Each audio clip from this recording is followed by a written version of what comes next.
Right. Hello, everyone. Welcome. This looks great. We have a nice big crowd in this session, which is fantastic. It is the top of the hour, so I'm going to go ahead and start our session to make sure we give presenters as much time as possible to share their research with us today.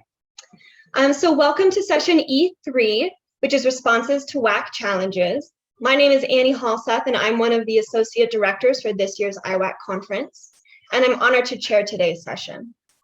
So today's live presentation will be presented by Levente Sankirahi of CU Boulder, and will be followed by a recorded session from Gabriel Morrison from the University of Connecticut. And then both of these presentations will be followed by that live question and answer session. So before we begin, I do have a couple quick technical reminders. Please keep your mics off during the presentations. If you have questions, you can go ahead and pop those in the chat, and we'll be using that as a way to facilitate the question and answer discussion at the end of the session. This is also a quick reminder, this will be a recorded session, and we'll be uploading this to the YouTube archive this week with closed captionings. So just something to be aware of. So our first presenter today is Levente, whose presentation is titled Integrating Writing Instruction into Content-Based Disciplines. Lessons from the Shortcomings of the Social Sciences. Lev earned his PhD in political science from the University of Colorado and is a teaching faculty member in CU Boulder's program for writing and rhetoric, where he teaches discipline-specific academic writing and problems of applied ethics. Dr. Sankirahi's research interests, which bridge normative political theory with environmental policy, broadly consist in environmental and social justice and international relations. His primary research explores problems of environmental health risks, global pandemics, food insecurity, human rights, climate ethics, and just war theory. In striving to develop ethically justified yet scientifically grounded policy proposals, the broader aim of his research is to justify practical ways in which vulnerable groups in our communities can be protected from injustices. For instance, his recent book, The Ethics of Precaution, defends safeguards against scientifically unverified environmental health threats, like e-cigarettes, growth hormones in conventional dairy products, or experimental COVID-19 vaccines, and argues that industry is morally obligated to take reasonable strides to prevent putting others in the way of potential, albeit uncertain harm, especially vulnerable groups like children, the elderly, the poor, and marginalized groups. In addition to his contributions to edited volumes, Lev's work has also appeared in International Political Science Review and Ethics, Policy, and Environment. All right, Lev, go ahead and start your presentation. Thank you very much, Annie. I appreciate all of you joining us today. I'm sharing my screen here. Hopefully folks can see. Let me increase my gallery view so I see everybody. So usually what I try to do is get through the critique and then offer something positive as way forwards. And so I've got a couple clarifications that what you're going to end up hearing today is a lot of the concerns that I see in the approach that faculty take in their curricula in discipline-specific or content-based curricula like political science. And I'm treating this broadly. Political science is just one of the social sciences. What I'm going to focus on today, since our session was cut from 2 hours to 1 hour, is just to give you some of the concerns that I see with the approach faculty take in these types of content-based fields, but recognize that there is the positive contribution of how we should try to fix these shortcomings. So I am a teaching faculty member in the program for writing and rhetoric at CU Boulder, having earned my PhD in political science just down the way. This project is motivated or is drawing on a broader book project in which I develop an accessible handbook for students in political science, undergraduate or graduate students, to better understand what the expectations of good academic writing are across their different subfields and within the broad discipline of political science. I glean on the insights that I've gained from transitioning from content-based teaching in political science to skills-based teaching in the program for writing and rhetoric, and it has been eye-opening. I mean, I'm grateful to have seen the shortcomings of writing instruction in my field, and I'm trying to create a bit of a niche improving my pedagogy along the way to try to correct for some of these problems. So I have 5 lessons that I've learned, and all of these are speaking to disquieting trends in political science when it comes to student writing and the approach that faculty take to teaching writing in the field. And again, this is drawing on the handbook that I'm working on with Routledge to create an accessible manual for students to be able to better understand those conventions of writing and to give faculty the tools that they would need to be able to sprinkle in writing instruction in their content-based classes. So if we have the time, I would be happy to chat about some of the ways that I would recommend that faculty teaching content and content knowledge can integrate writing instruction without sacrificing the actual content. Okay, so the shortcomings and therefore lessons learned include the following. And all of these underscore the need to integrate formal writing instruction in some way or another into content-based fields. The first is that students generally do not learn good academic writing by emulating the scholarship that they read. The second, and I'll walk through each one of these in order, but so I'm sorry that I'm moving a little quickly. The second is that generalized WAC, writing across the curriculum instruction, that students do receive outside of their major. I assume many universities work like CU Boulder, where you have the program for writing in rhetoric or some type of writing program, or the English department that offers these intro and intermediate writing classes that are supposed to be the stand-in for the writing instruction that students receive during their undergraduate studies. And this I have seen is not helping students to become effective with writing in their major. Refining research methods skills is pointless if students can't effectively convey their findings to readers. I'll emphasize that this is the focus of social scientific research, is developing the research methods, and the writing will follow. And that is a misnomer. Writing is not, and in my humble estimation, should not be merely an academic exercise. And students commonly lack the critical thinking skills to engage the broader relevance of their projects. And if you can't answer that question, why you're writing about this topic and why I as a reader should invest the time to read this particular project, you're undermining your own efforts as student writers. And then service learning courses are deficient without appropriate formative writing assignments. So there's a premium placed on content knowledge. There's a premium placed on applying that knowledge in and out of the classroom. And in some way or another, these are demonstrating the deficiencies of content-based fields like political science when it comes to the value and the instruction of writing. So the first one here is thinking about how students don't generally learn what good academic writing is by emulating the scholarship they read. So students in social scientific fields, and forgive me if I'm speaking in crude, unfair generalizations, but I teach students across the gamut, and this is not unique to just students of political science and the instruction of writing in political science.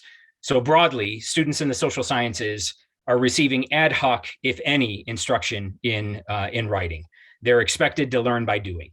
And so what does that look like? I mean, for many students and many faculty, the thought is read the scholarly work, infer from those readings principles of research, analysis, argumentation, and writing.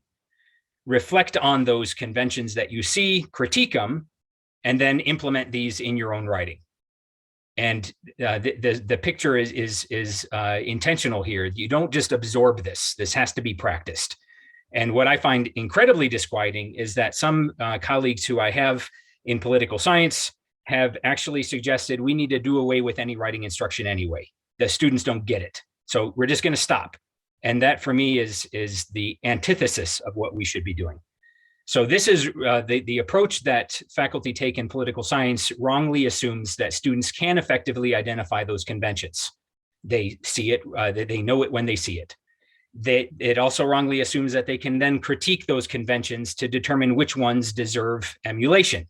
You don't want students to be integrating bad conventions of academic writing. Even if published scholars are doing it, we want them to do better.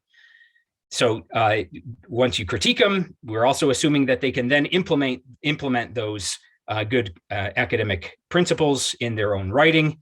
And perhaps beyond that, this says nothing about how students can navigate the challenges of the writing, the peer review, and the revision processes. We're just assuming that you practice it enough, whatever that it is, and however it is you practice it, you'll get better.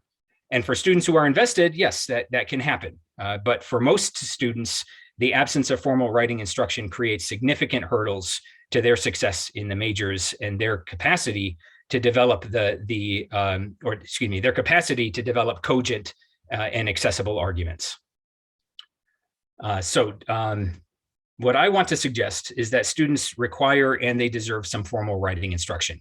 And I don't need to walk through all of these. I mean, I'm preaching to the choir. I mean, when we're thinking about information literacy and not just finding a source and cherry picking a source, but knowing how to evaluate that source, what purpose it's going to serve, how to integrate it into your writing. These are basic skills that in political science and other social scientific fields, we just assume students develop the capacity to do. The one that I want to emphasize here is the reader-based writing.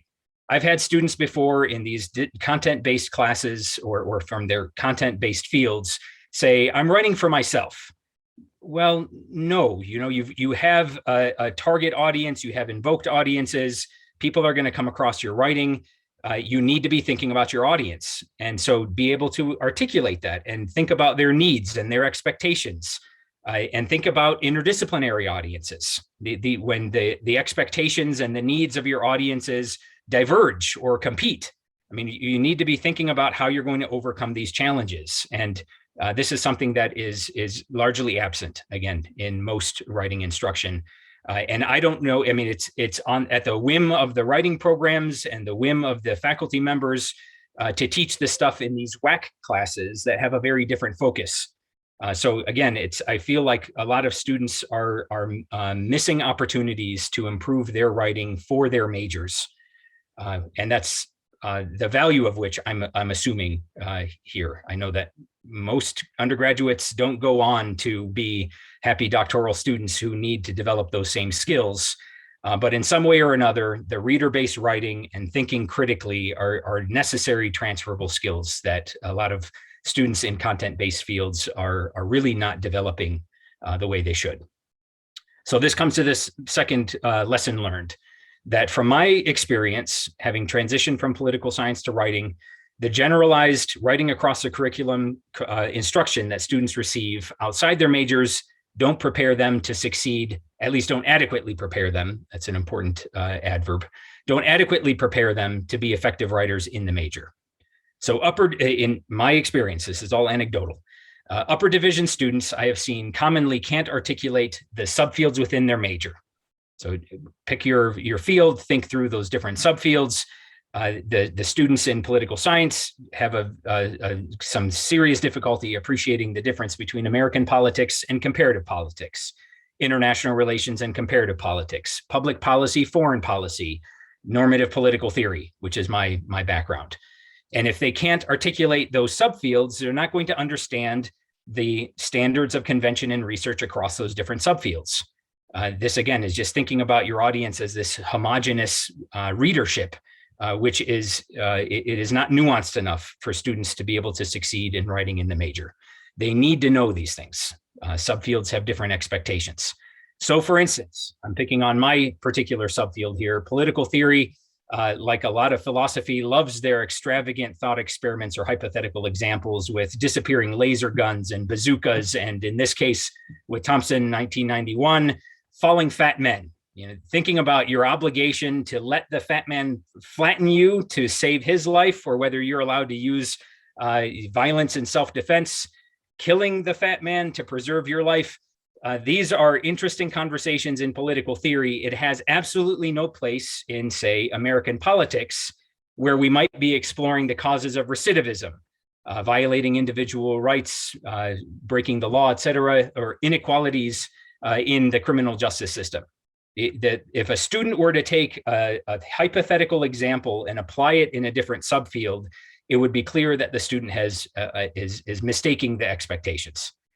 Similarly, drawing on political theory, I'm sure many of you have heard Singer, The Famine, Affluence, and Morality in 1972, and thinking about what our obligations are to drowning children in shallow ponds. When the costs are relatively minimal to us, what are our duties to help those in need?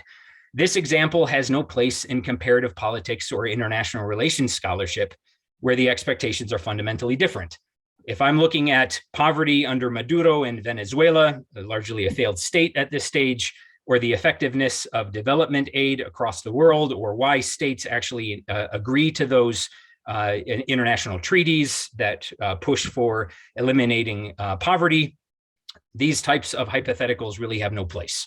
So students need to understand the nuances. To not understand the target audience, to not understand that these target audiences are often interdisciplinary with varying and sometimes competing expectations, is going to lead to poor writing within the major.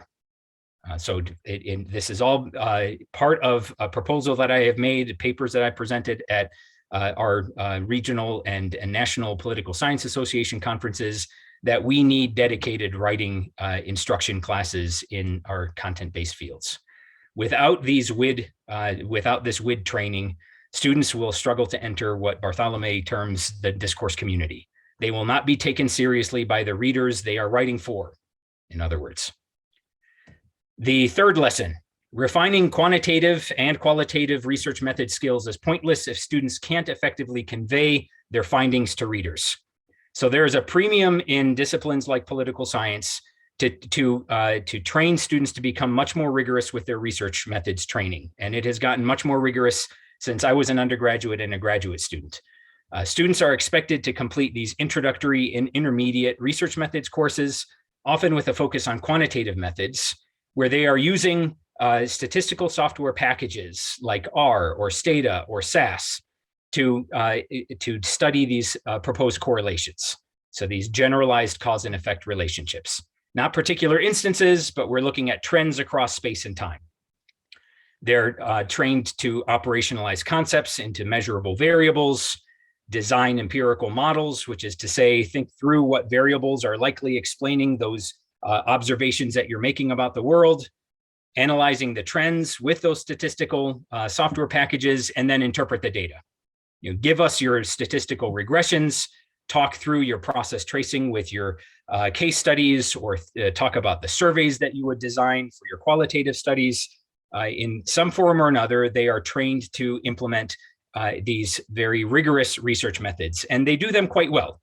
The problem is that they have difficulty conveying these ideas in writing to their readers, some of whom might not be familiar with those research methods. So this is a student who graduated summa cum laude this past spring, a very talented and promising student, and this is the extent of one of the findings. So thinking about p-values, statistical significance. This student was looking at public support for police departments and the variation across different counties within the United States. And one of the proposed causes of the variation in support was this notion of authoritarianism. Does the survey, or does the respondent to the survey view the local police department as authoritarian on a particular range? And so this student writes, authoritarianism behaved exactly as expected. In its effect, there shouldn't have been a period there. Exactly as expected in its effect on support. Medium to high levels of authoritarianism had high statistical significance with a p-value of 0.000, and the coefficient of 0.1 shows a relatively large boost in support. Okay, great. You know, we have the Pearson's R correlation coefficient. We have the p-value. These are specific terms that students would be expected to integrate in their research papers. But what the hell does that mean?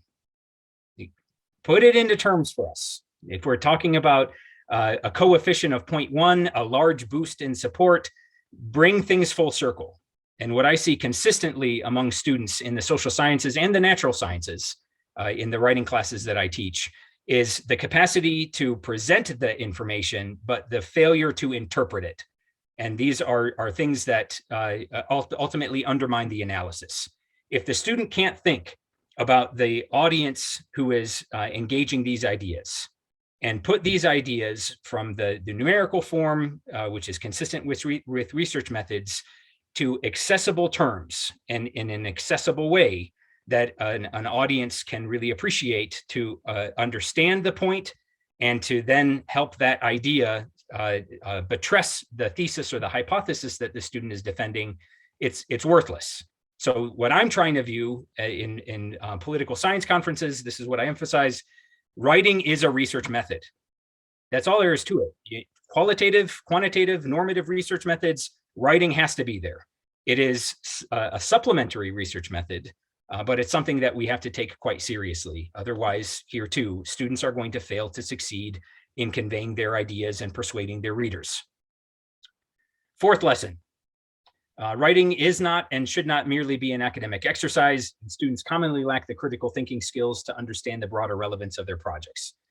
This is, I think, a problem with the way students are trained in these types of disciplines, where there are clear silos within the subfields, and a lot of the subfields just don't look at those humanistic concerns. It is an emphasis on unanswered questions. And students are exploring a lot of literature on subjects that have clear implications for policy, for ethics, and their training is to critically analyze these types of social phenomena. At least in the social sciences, you're looking at how people interact, you're looking at incentive structures, you're looking at how groups interact, anything that is involving people or groups or governments interacting with one another. This is the sort of broad umbrella of social phenomena, as opposed to sort of natural phenomena, like why is it that certain people are more prone to get COVID with those breakthrough cases that we're hearing about? Natural phenomena, social phenomena. So they're engaging a lot of these ideas that would have the opportunity for them to explore the broader relevance, but ultimately the value of these studies and the value of this type of training is assumed. Why do you do what you do? We don't really talk about that. We just do it. There's a question that's unanswered. We need an answer. Well, okay, pursuit of truth is great, but what's the broader relevance? And so students have a real difficulty thinking about how their project is relevant to other readers who might not be interested in their topics, who might not be studying their fields. And so this too is a necessary component of formal writing instruction. Explain to us why we should care. And I think, again, these siloed subfields are often averse to exploring that. That's just not what we do. That's language that I've heard before as a graduate student as well, trying to engage interdisciplinary research in, say, international relations and applied ethics. Don't get into that applied ethics stuff. I just want to know the causes. Here's this problem that you see. Explain to me what the causes are.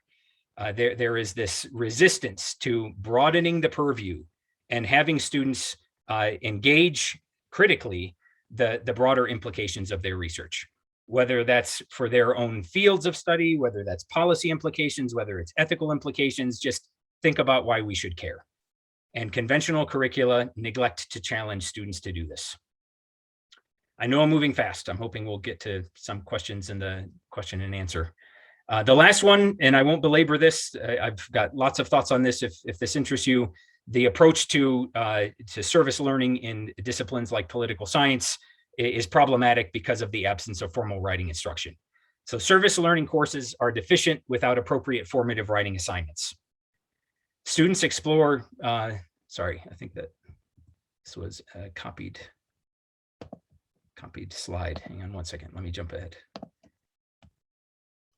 And actually, let me,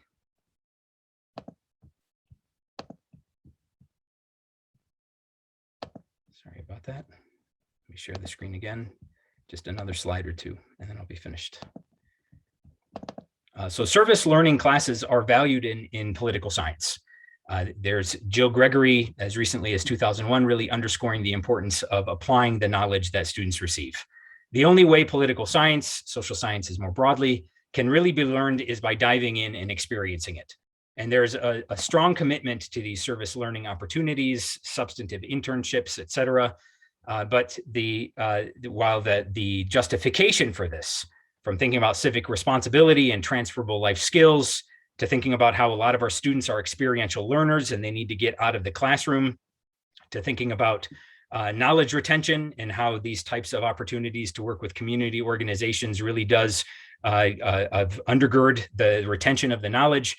There's all sorts of justifications for the service learning, but faculty often problematically assume that students have the critical thinking and writing skills to apply the content, to really appreciate the broader relevance of their service learning experience, that students have the skills to analyze their service learning experience, and that service learning invariably enhances overall learning.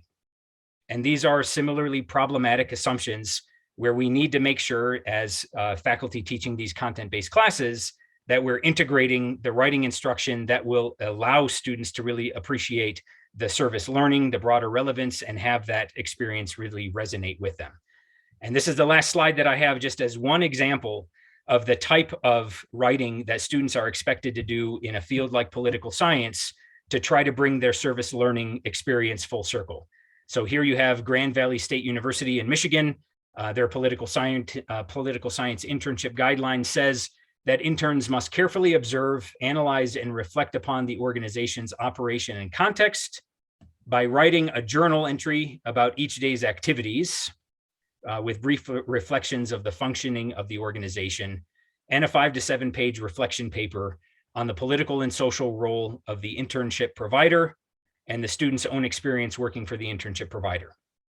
This should be, in my estimation, just the start. This is the brainstorming. What students, in my estimation, need are guided, scaffolded formative writing assignments that are going to force them to integrate the content knowledge they're gaining with the experience that they are gaining through their service learning, community engagement, into a full-fledged research project that pushes them not to just reflect, but to apply. So again, this for folks who missed the intro, this is a lot of dumping on the social sciences, political science in particular. There is a positive contribution. There are ways to integrate the writing instruction in piecemeal ways that won't eliminate the focus on the content. That is the focus of some workshops that I'm giving and the book for Routledge that I'm developing. But we have to have a grasp of the problems themselves before we can think about the solutions. So thank you. I'll look forward to the question and answer. Thank you, Lev. There's a lot to think about there, and I'm really looking forward to the questions at the end. However, our next presentation is recorded from Gabriel Morrison, and it's titled Writing Across Technology, Confronting the Challenges of Faculty Development in Multimodal Composition. Gabe is finishing up a PhD in English at the University of Connecticut. His research and teaching work is primarily in multimodal writing, graduate communication, and writing across the curriculum. Gabe currently serves as a coordinator of graduate writing support through UConn's Writing Center. His academic work is premised on the importance of creativity and experimentation, even in technical and mundane forms of writing. Gabe is committed to making creative processes more accessible and democratic. Some of the research he is presenting in this session will soon be published in a collection titled Multimodal Composition, Faculty Development and Institutional Change. Gabe has also uploaded his slides to Whova if you'd like to open those and have them available during his presentation. So I'm going to go ahead and share my screen so we can watch his presentation.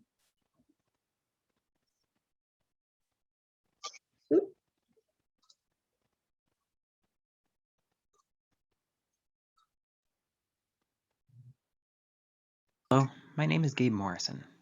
Thanks for tuning into this presentation. This presentation is titled Writing Across Technology, Confronting the Challenges of Faculty Development in Multimodal Composition. Today, I'll be exploring how WAC programs, research, and practices can address composing beyond alphabetic print texts. If you have any questions, you can attend the live Q&A session for this presentation, or contact me via my email, gabriel.morrison@uconn.edu. And so my central question in this presentation is, what responsibility do WAC professionals have to support multimodal composition across disciplines? And this is a complicated question because even though some programs have rebranded themselves as communication across the curriculum programs or communication in the disciplines programs, the W in WAC still for most of us means writing. And so it brings up complicated questions of what is writing?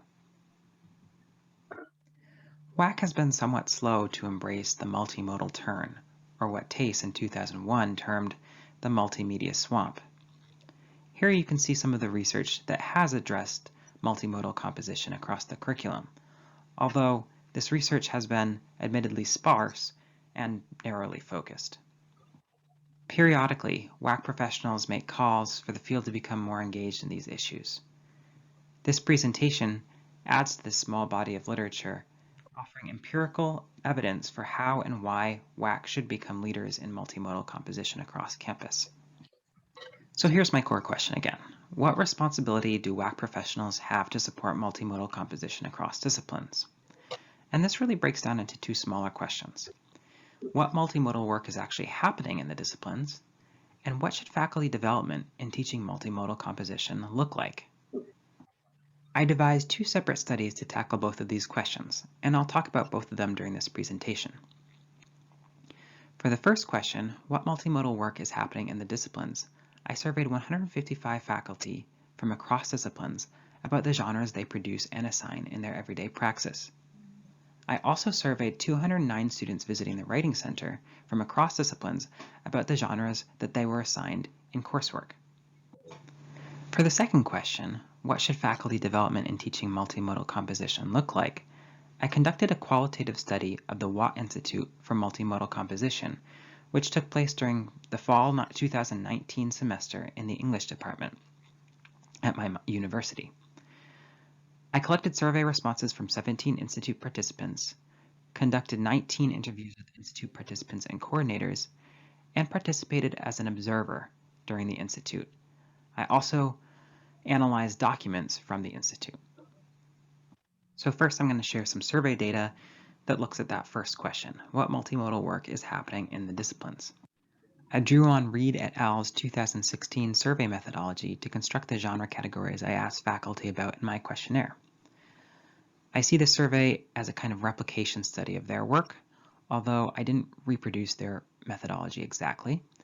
One major difference in methodology is that I asked not only what genres faculty produced, but also how frequently and in what parts of their work, which led to some different findings. I also didn't solicit much in the way of qualitative data like Reed et al. Did. Keeping the survey lean in this way enabled me to get a larger sample. So here's the full data showing the frequency with which faculty produced selected genres. I'm not going to spend too much time on this table since I'm more interested in how this data broke down alongside other variables included in the survey, but you can feel free to explore it some more on your own by accessing the PDF of the slides in the conference platform. One thing that you might notice at a glance that perhaps isn't surprising is that academic writing without multimedia was a pretty common genre for faculty to produce regularly. One thing that interested me is that technical and professional writing and presentations with multimedia were also both genres that faculty created frequently. In the case of professional and technical writing, more frequently than academic writing even. So one of the major findings from Reed et al.'s 2016 study was that faculty do produce multimodal work. So they found that 83% of participants in their survey compose multimodal texts in their professional lives. My study confirmed this, and I actually saw an increase in the number of faculty using multimodal genres.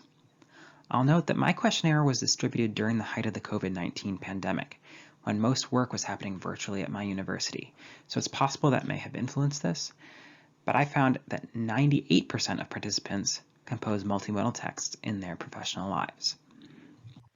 Beyond this, though, my survey sought to construct a more fine-grained picture of how these genres are actually used.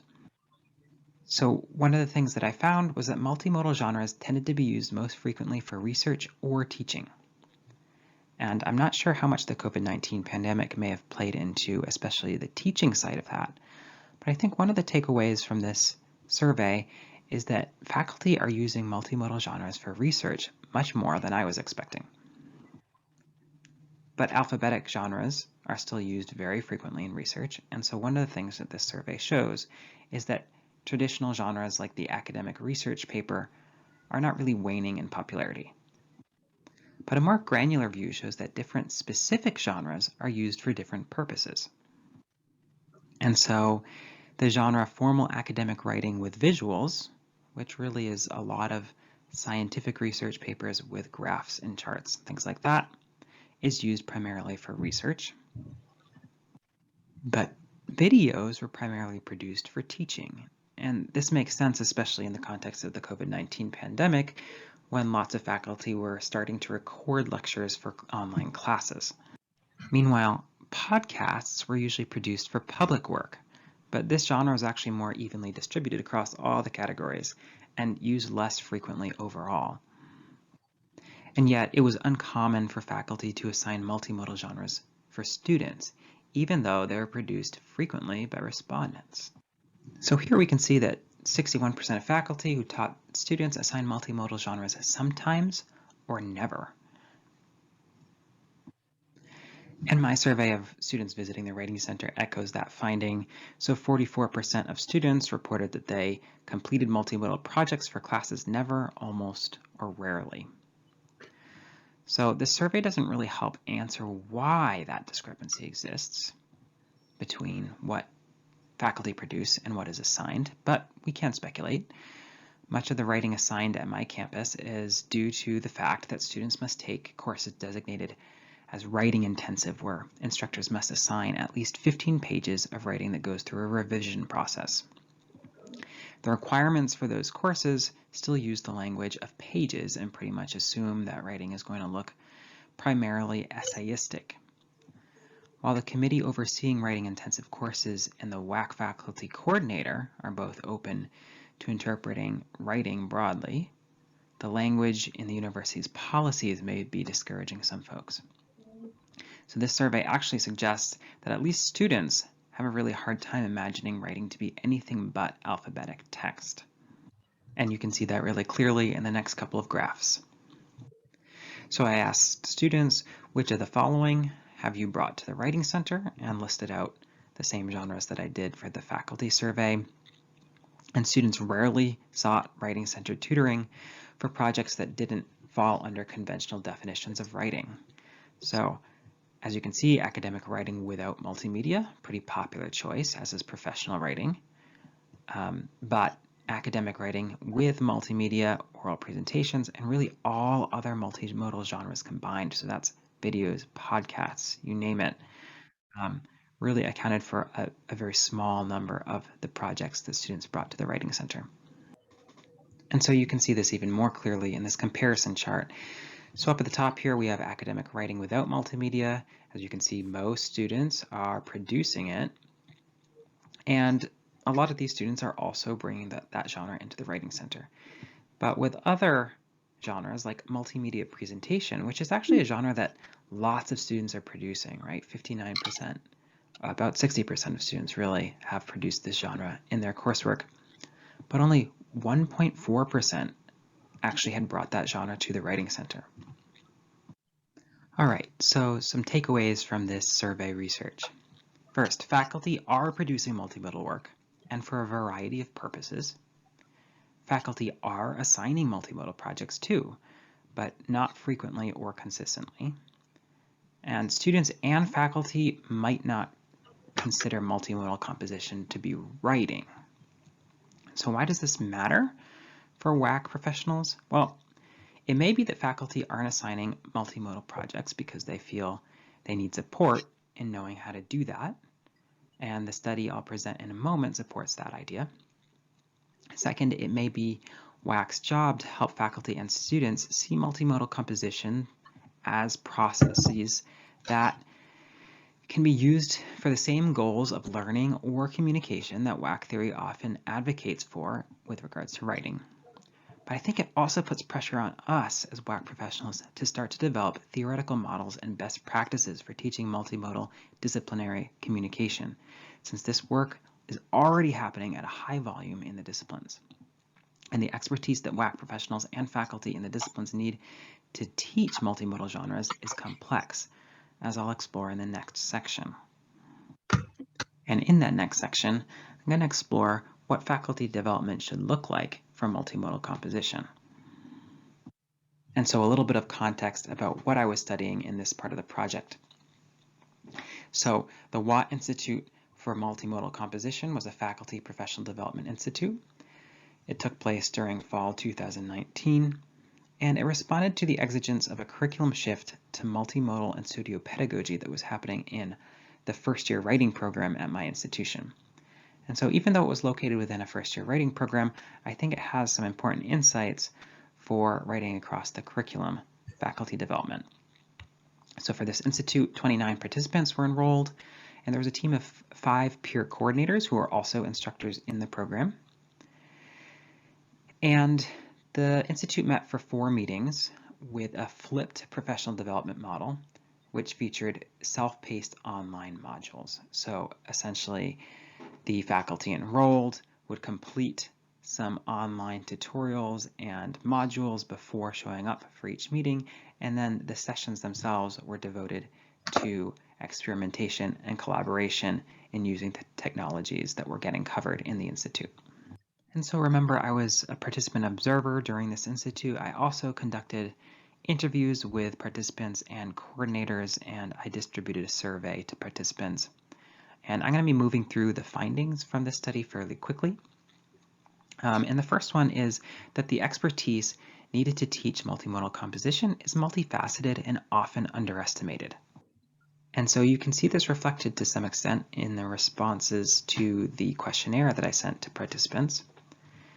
And so one thing that's kind of interesting about this graph here is that respondents actually felt more confident assigning and evaluating multimodal projects than they did producing those projects themselves. So they felt more confident, in other words, teaching multimodal composition than producing multimodal compositions. And so here's what Grace, one of the Institute participants, had to say about that in an interview. I felt capable of evaluating the projects that my students were doing, and I felt comfortable giving them a little bit of direction, but certainly if they were like, how do I use Audacity? Or what are my options for a video essay? I would have really struggled and had to get help. The actual mechanics are fairly complicated, and it's intimidating to kind of just be like, I'm going to have to figure out how to edit video with no support, and I'm going to do it on my own.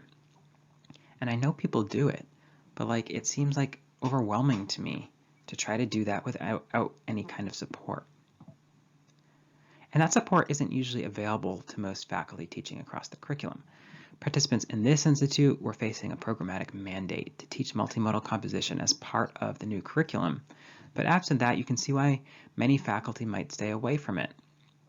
If you don't feel confident in your technical skills or your teaching skills, it just seems like a lot of extra work.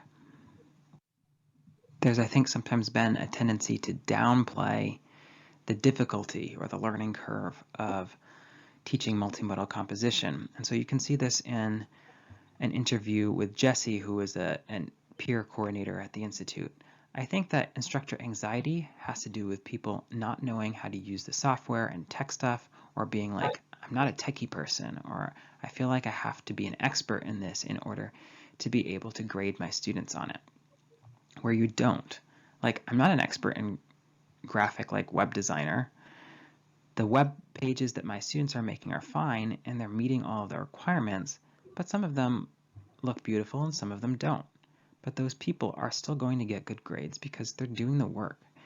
So I think it's out of insecurity mostly, or defensiveness. But other staff at the Institute were a little less sure. Teresa said, to me, the writing program has never satisfactorily addressed people's tech concerns in the sense that initially we were saying you don't have to be an expert.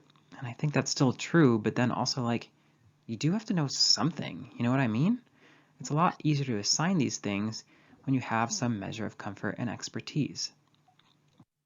And expertise matters, or at least confidence in your expertise matters when you're teaching. Amir, who is a faculty participant at the Institute, talks about an experience that he had teaching multimodal composition as a graduate student when he really didn't feel prepared for it.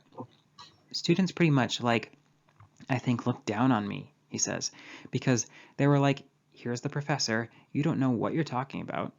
And then my liberal arts students was like, I don't know how to do this assignment, And that was, I guess, that was my only experience trying to teach quote unquote multimedia writing or multimodal writing but that was kind of a disaster, I have to say.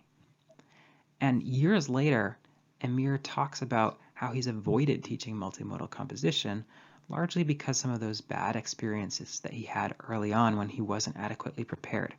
So you can imagine that faculty who aren't receiving support in multimodal composition teaching might have a bad experience and then decide, you know what, this is not for me.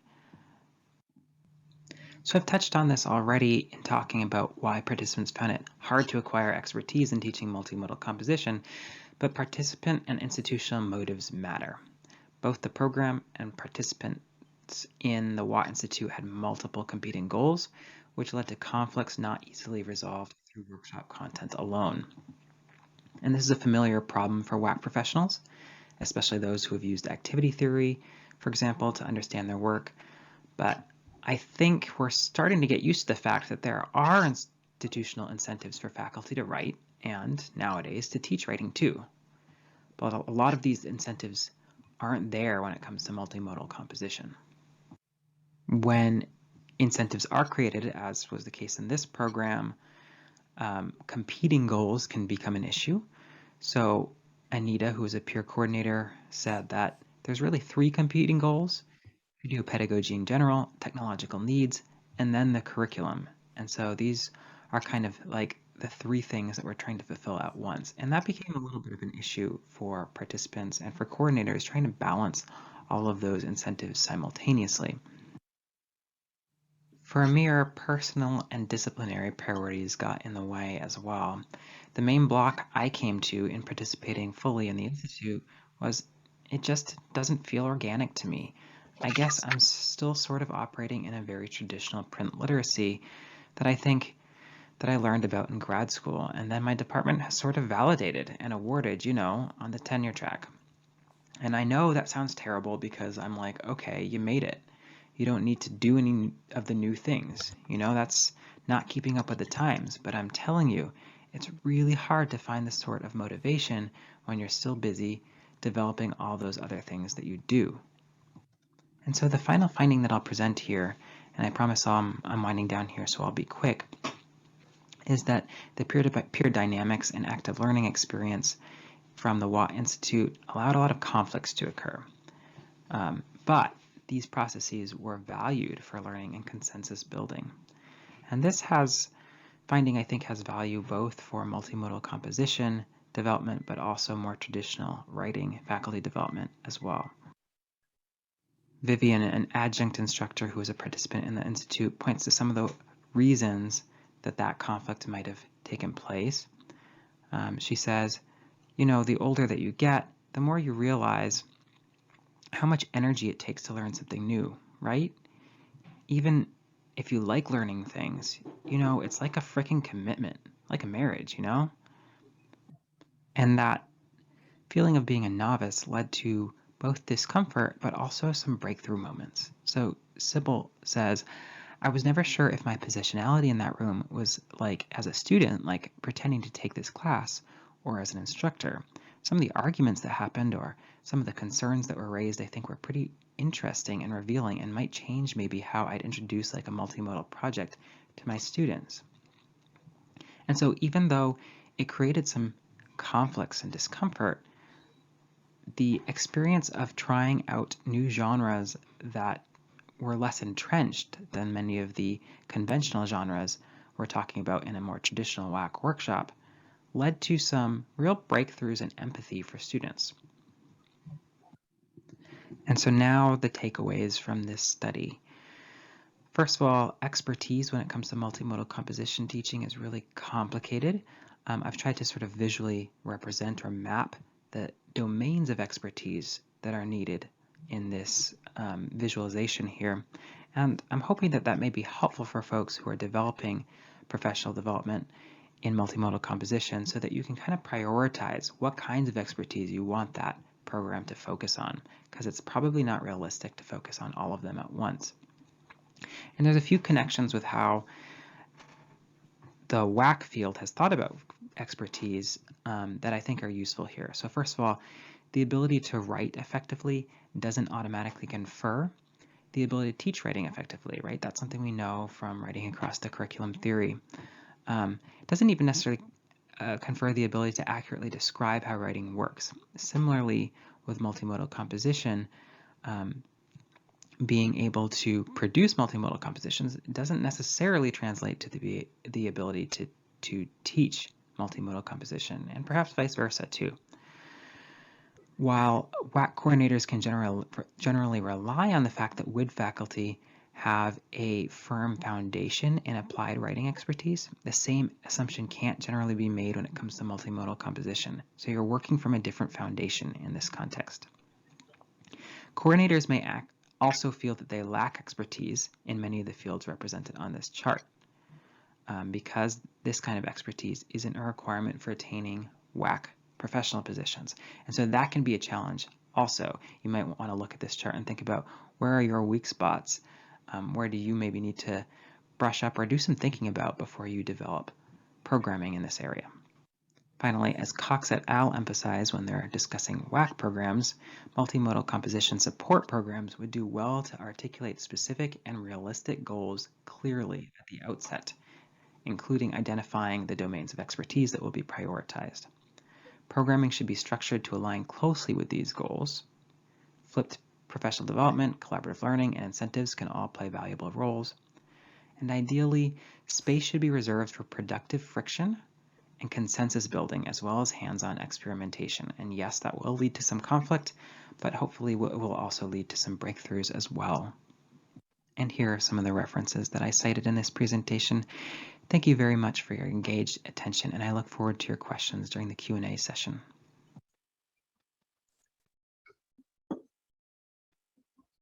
All right, thank you to both of our presenters. I think we have a lot of really rich topics for conversation.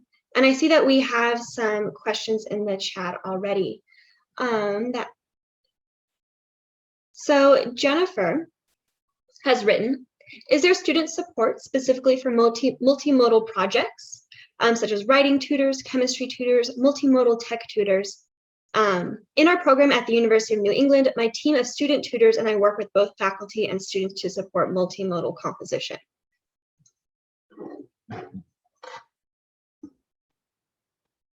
Have much support on the student end at all. And this has been a frustration for me. I'm a graduate student who's a digital humanist, and I've been trying to push for our university to revise dissertation requirements, things like that, to allow graduate students to build born digital dissertations. But I feel like that is never probably going to happen if you don't have some kind of support staff or tutoring, because in most people's graduate programs and in many undergraduate programs, as the survey is showing as well, there's not really explicit instruction in that area. And so where are you going to go when you need, when your code isn't working? Who's going to help you with that? And right now, it seems pretty clear students are not seeing the Writing Center as that spot. And I don't think that our Writing Center really is even equipped to handle some of those kinds of questions. So I would love to hear a little bit more about what your university does, Jennifer, and fill us in about that context. Sure, I'll just take a second.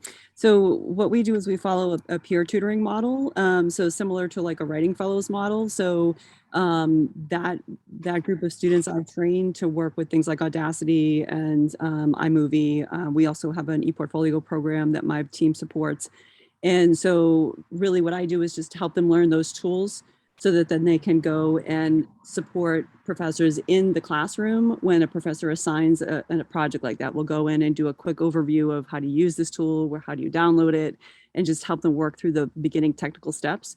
And then the professor really shapes the project, and then we come for follow-up if they ask us to. Most of the time, it's a kind of a one-time, we'll come into the classroom and help get that rolling. We also have an online platform or website basically that has a bunch of resources that I cultivate and curate throughout the year. So that's the general overview there of how we do it. And I found that in working with students with that tech stuff, I think a lot of times professors think that the students are just going to know how to do these things because Yeah. you're the digital natives and all Right. that. And so, and what is similar to what you found in your study was that a lot of times the professors really aren't comfortable with those tools, and so they just don't engage at all with the tool, and they'll just assign it and say, figure it out, you'll get it, you'll know how to do it, without really recognizing the process that has to go behind that. So I work with faculty as well. My department is in the Student Academic Success Center though, so I sort of straddle that line a lot. Yeah. Yeah, and one of the things that my survey found too, though, is that sometimes faculty do have those, they are comfortable creating PowerPoints, for example. Most faculty in my study said that they produce these regularly. And so I think one of the things we have to think about too is like, how do we help faculty provide instruction in that area, right? We're used to doing that with writing, but not necessarily with these other tools. So there's another sort of step that we need to take.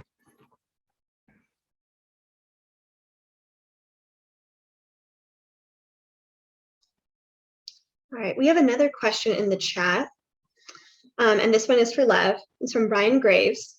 How do you imagine persuading more disciplinary faculty of the importance of more and more explicit or robust writing instruction? I think that's a great question, and Joyce and I were sending a couple messages in the chat.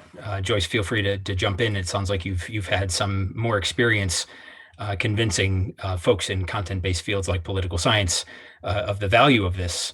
But I think any department is going to understand the importance of improving the writing and critical thinking skills of their students. There's already buy-in. I think the question really comes down to credit hours and who's going to pay for this and who's going to teach these classes and what is that curriculum going to look like. I think that the subsequent questions are the ones where the conversation gets hung up. In my perspective, if faculty who are interested in improving the writing and critical thinking skills of students can articulate the value added, I don't think that it's too much to expect most faculty in these types of disciplines to have that buy-in, but it's broaching the conversation. So I think John, I think that this was a message that you had just sent shortly before. How do writing WAC curious people like us end up having those conversations, learning those expectations of writing and research? If it's not a situation like with what Joyce explained to me, where you have in-house political science faculty and graduate students teaching these, another subsequent question and a sticking point is, well, if you're going to teach discipline-specific writing to our students, we want to make sure you know our language, you know our expectations. But I think broaching the conversation is first and foremost. I'd be happy to hear other thoughts, Joyce and others, if you've had these conversations, successful or not, lessons that we might learn. Well, I want to just pipe up. I really fully support Lev. We had a visionary dean about 15 years ago who insisted that the social sciences were not getting adequate writing instruction by having the English department teach them, because as competent and dedicated as adjunct English faculty are, they don't have the same qualifications that faculty in their own disciplines have. And so we now have advanced writing classes taught by their own department faculty in almost all of the social sciences. So history, political science, sociology, anthropology. We have a family life department, all have their own dedicated writing class taught only by their own faculty. When we first started the program, we used adjunct faculty, and again, it just was not the same. The other advantage to having your own faculty teach the writing is that familiarizes them with what is being taught about the writing, and then they can add to that, expand on that. And I know that faculty may be resistant. That's, we didn't learn how to teach writing and as a political science major or as a history major. But at the same time, English majors who are comfortable teaching writing don't have the theory, the background, the experience in researching, scholarly articles. So Lev, I applaud everything that you're doing. We also have our own writing lab, a social sciences writing lab, staffed only by social science majors. So it has taken time, but it is so positive to have your own faculty teach within their own disciplines. The one problem that I can imagine, again, this is just anecdotally from conversations I've had with faculty on this subject. There is, for instance, in the philosophy department, a course that is critical thinking in philosophy, and it's supposed to be this writing instruction course, and it turns into a writing intensive course in philosophy. So I think that one of the advantages of having writing programs like ours broach those conversations and work with faculty to design the curricula is that our focus is on the writing, and it's less likely that we'll slip into teaching content as opposed to focusing on the writing, but it's a difficult balance to strike. Absolutely. All right. In that case, thank you to both our presenters today, Gabe and Lev. I learned a lot. I may be sending you my own questions later. So thank you again, everybody. Please enjoy the rest of your day, and thank you for joining us. Oh, just one quick thing, Annie, before folks leave. There was a question about the slides. I don't know if you'd make them available through IWAC, but I put in a Google Drive link for folks who might want the slides. Oh, beautiful. And I will go ahead and take that Google Drive link, which you just shared. And if you're okay, I can pop those into Whova as well. So they're That's available. fine. Yep. Fantastic. Thank you, everyone. guys. Thank you all, and thank you, Annie.